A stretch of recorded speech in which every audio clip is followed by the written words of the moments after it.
अब असम्बली मियां हमजा शहबाज कब तक वापस आ जाएंगे और कब ये कमान अपनी संभालेंगे? आ जाएंगे इंशाल्लाह। उनकी ज़रा कोई फैमिली का मसला आप सबको पता है, वो इसलिए ट्रीटमेंट के लिए एक फैमिली मेम्बर के गए हुए हैं, वो आने वाले हैं तो इंशाल्लाह ताला। लेकिन देखिए पार्टियों का निज़ाम चलता रहता है, अगर मैं नहीं होगा तो मलिक साहब संभाल लेंगे, मलिक साहब नहीं होंगे तो कोई और संभाल लेगा। तो वो हमने उसको एक यहाँ पे आए हैं, अपनी जिम्मेदारी अदा कर रहे हैं, चंद दिन तक इंशाल्लाह आ जाएंगे।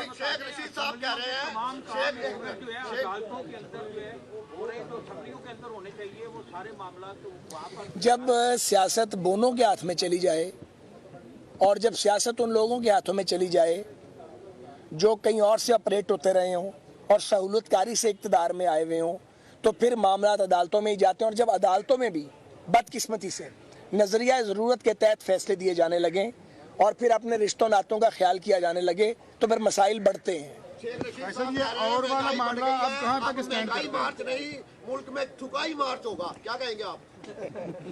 अच्छा शेख, इसे बंदा ना लिया करो। खाई साहब ये बताइएगा कि आटे का जो मामला है वो बहरान शिद्दत इख्तियार करता जा रहा है। सूबाई हुकूमत वफाक में मलबा डाल रही है, वफाक जो है वो सूबाई हुकूमतों में मलबा डाल रहा है, पिस जो है वो गरीब आवाम रही है। कैसे इसका हल होगा? कौन असल जिम्मेदार है? नहीं देखिए,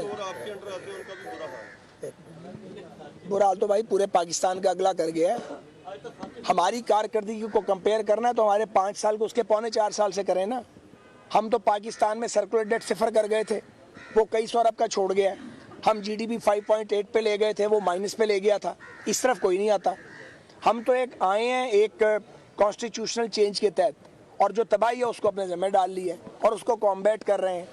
5 साल का और 4 साल का कंपैरिजन होगा, इसकी 4 साल तबाही का और वो 1 साल की तबाही जब नवाज शरीफ साहब को आर्टिफिशली और इंजीनियरिंग करके निकाला गया था और मुल्क को डिस्टेबलाइज किया गया था इमरान के सहूलतकारों ने। उनमें एस्टेब्लिशमेंट के लोग भी थे और उसमें जजेस भी थे। वो लोग